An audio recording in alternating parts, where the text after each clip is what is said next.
আপনারা জানেন গত দুদিন মহামান্য হাইকোর্টের ডিভিশন বেঞ্চে মিস্টার জাস্টিস আকরাম হোসেনের সমন্বয়ে ডিভিশন বেঞ্চে দুদিন হিয়ারিং হয়েছিল। সাবজেক্ট ম্যাটার ছিল যে ইশাকের শপথ বন্ধ করার জন্য জৈনিক মামুন রশিদ এটা রিট করেছিল তার শপথ এবং রায়কে চ্যালেঞ্জ করে। 2 দিন হিয়ারিং এর পরে আজকে মহামান্য সুপ্রিম কোর্টের হাইকোর্ট ডিভিশন রায় দিয়েছে।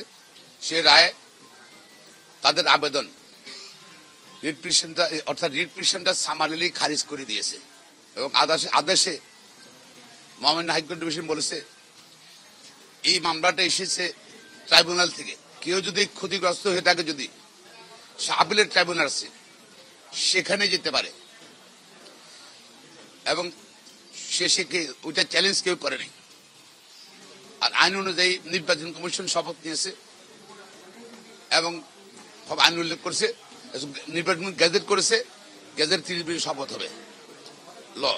এটা চ্যালেঞ্জ করতে হলে ট্রাইব্যুনালে যেতে হবে, যেহেতু পিটিশন কোর্ট ট্রাইব্যুনালে যাননি। আর দ্বিতীয়তে উনার মামলা করার অধিকার নিয়ে অনেক বড় অবজারভেশন দিয়েছে।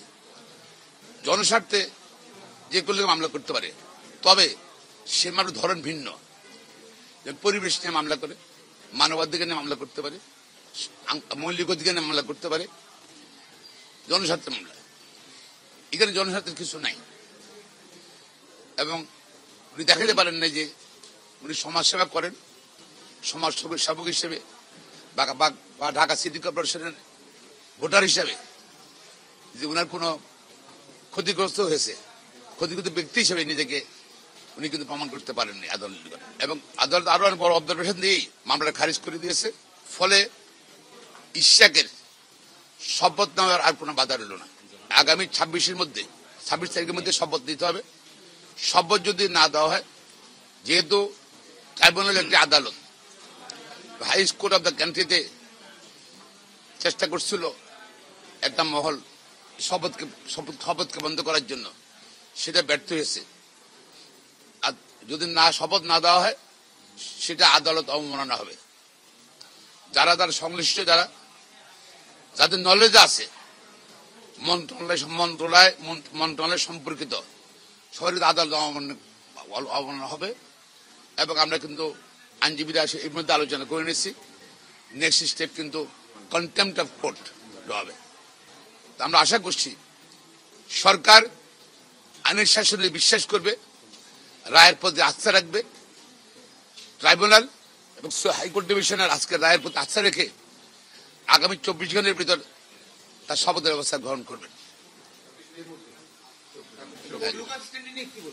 লোকাল বলছে তার কোন লোকস্টেন নেই, সে তো লোকাল লয়ার মামলা করতে পারে, তবে এইসব মামলা না যেখানে কন্টেস্টিং পার্টিস আইনে বলা আছে কারা কারা এই মামলা পার্টি হবে। এটা সিভিল কেসে কিন্তু আপনি অনেকগুলো পার্টি করতে পারেন, কিন্তু এখানে কিন্তু শুধু প্রতিদ্বন্দ্বী প্রার্থীরা পার্টি হবে, আর কেউ পার্টি হবে না। আর সুতরাং প্রতিদ্বন্দ্বী প্রার্থী, সে প্রতিদ্বন্দ্বী প্রার্থী নয়, সে আপিলও করে নাই, তার লোকাশ্রী রেখে এখানের মধ্যে সেটাই।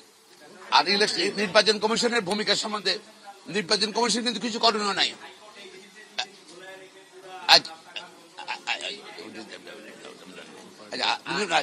নির্বাচন কমিশন কিন্তু গতকাল স্ট্যান্ড করে বলেছে তারা আদালতের নির্দেশ পেলে স্বাধীনতার পরে যতগুলো রায় পেয়েছে সবগুলো তারা কার্যকর করেছে।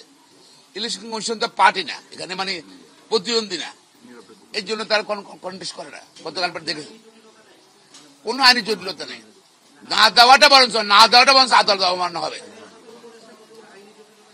ওটা আর বলেছি স্থানীয় সরকার মন্ত্রণালয় থেকে পিআর বোধহয় বলছে যে একটা মামলা, হাইকোর্টে একটা মামলা বিচারাধীন আছে, এটার জন্য আমরা অপেক্ষা করছি, শেষ হয়ে গেছে।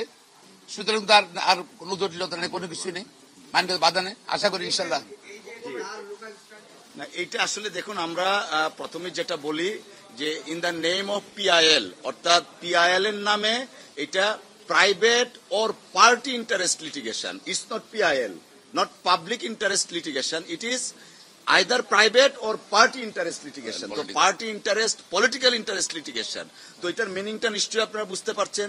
আমরা যদি গত কয়েকদিনের ধারাবাহিকতা দেখি, এই স্থানীয় সরকার মন্ত্রণালয়ের উপদেষ্টা লয়ার নোটিশ ইস্যু করা হয়েছে, কোর্টে মামলা পেন্ডিং, যে কারণে শপথ নিতে দিচ্ছেন না। তো আজকে এটা প্রমাণিত হয়েছে যে আইনি প্রক্রিয়ায় ইশরাক সাহেবকে মেয়র হিসাবে শপথ নিতে এই সংশ্লিষ্ট মন্ত্রণালয়ের আর কোনো বাধা থাকলো না। যদি তারা আজকের পরে শপথ নিতে বাধা প্রদান করে আদালত অবমাননার শামিল হবে এবং সুপ্রিম কোর্টের আইনজীবীরা অত্যন্ত তীক্ষ্ণভাবে দেখবে উপদেষ্টা যিনি আছেন তাকে কিন্তু কোনো রাজনৈতিক দলের প্রতিনিধি না তিনি সেখানে, বাট দেশের মানুষ তার কার্যক্রমে কিন্তু বিশ্বাস করতে শুরু করেছে কোনো একটা পার্টির পারপাস সার্ভ করার জন্য তিনি কাজ করছেন। দেশের মানুষ সেইটাও বুঝতেছে যে কোন গোষ্ঠী পার্টি পলিটিক্যাল পার্টির পারপাসটা সার্ভ করছেন। আমরা আহ্বান জানাবো এই দেশের বর্তমান অবস্থার প্রেক্ষিতে আইনের শাসন প্রতিষ্ঠার লক্ষ্যে সর্বোচ্চ আদালত যে নির্দেশনা দিয়েছেন সেই নির্দেশনার আলোকে যেন মন্ত্রণালয় কার্যকরী পদক্ষেপ অনতিবিলম্বে নেন। দেখুন আমরা এখানে আইনজীবী হিসাবে ছিলাম as officer of the court. As officer of the court আমরা প্রপার অ্যাডজুডিকেশনের জন্য আমরা এখানে আইনজীবী হিসেবে ছিলাম। আর রাস্তার মধ্যে যে রেফারেন্সটা দিয়েছেন নিশ্চয়ই সেটা আপনাদের প্রপার ফোরাম আছে, সেখানে এই বিষয়ে কথা বলবেন। আমরা এজ এ লয়ার না, এইটা দেখেন যখন আদালত থাকে আদালতের অবজারভেশন সবসময় আমরা ফলো করি এবং বারের প্রেসিডেন্ট হিসাবে প্রেসিডেন্ট সাহেবকে ডেকে একটা দুইটা কথা বলেছেন এবং প্রেসিডেন্ট সাহেব বলেছেন তার উত্তরে, এবং আমরা আবার এটাও বলেছি যে অলওয়েজ বার এবং বেঞ্চ আমরা শোল্ডার টু শোল্ডার কাজ করি, যেটা ইতিপূর্বে প্রমাণিত হয়েছে। অতএব এই বিষয়টা এখানে না আনাটাই শ্রেয়। মাননীয় আদালত এবং আইনজীবীদের মধ্যে সীমাবদ্ধ, not for public consumption. Thank you. আজকের আদেশ তো সামারলি রিজেক্ট করেছে, তার মানে দাঁড়ালো ইশরাক হোসেনকে মেয়র হিসাবে শপথ নেওয়ার জন্য আর কোনো বাধা থাকলো না। এবং আমরা মনে করি যে উপদেষ্টা আছেন যিনি হয়তো বা কোনো রাজনৈতিক মোটিভ নিয়ে এই বিষয়টাকে ঘোরাচ্ছিলেন, তিনিও এখন অন্তত আজকের এই রিজেকশনের পরে আইনের প্রতি শ্রদ্ধাশীল থেকে নির্দিষ্ট ডেটের মধ্যে শপথ গ্রহণের ব্যবস্থা করবেন। ধন্যবাদ সকল। লাস্ট কথা বলতে চাই, কেউ কিন্তু আইনের ঊর্ধ্বে না। শুধু মহামান্য রাষ্ট্রপতি তার কার্যকালীন সময়ের জন্য উনি প্রিভিলেজ, এবং কোন উপদেষ্টা বলেন সচিব বলেন সবাই কিন্তু within the law they have to work framework of law. হ্যাঁ, সো আপনার যদি শপথ যদি তারা আবার গড়িমসি করে, সো আমাদের ক্লায়েন্টের অর্থাৎ ইশরাক হোসেনের ইনস্ট্রাকশন আছে two file contempt of court against them to bring them before the highest court of the country and for compliance, এবং তার শপথ দিতে বাধ্য, শপথ দিতে এখন বাধ্য তারা আইনগত। Thank you.